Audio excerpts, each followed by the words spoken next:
Ukraine gi F-16 fighter jet ama Russia na Khapthakhre Meoi taruk Aok Apan Nanghankhre Ukraine na numit khuding gi atauba Russia gi missile amasung drone gi attack sing lantheng aduna mayok nari Ukraine gi ngasi F-16 fighter aircraft amaga loinana pilot Lieutenant Colonel Makisiam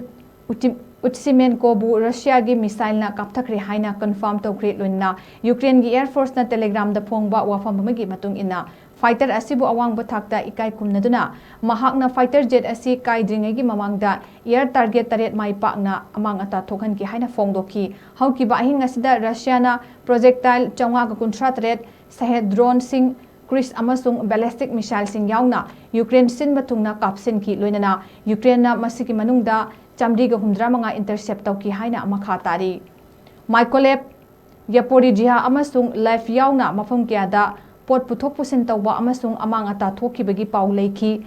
Sarkesi gi governor Ihor Tarubetsna phaikibada yamdrabada civilian taruk Aok Apan Nanghankhre madugi manungda multi story residential building ahum amasung college amada amang ata thoki Mykolaiv amasung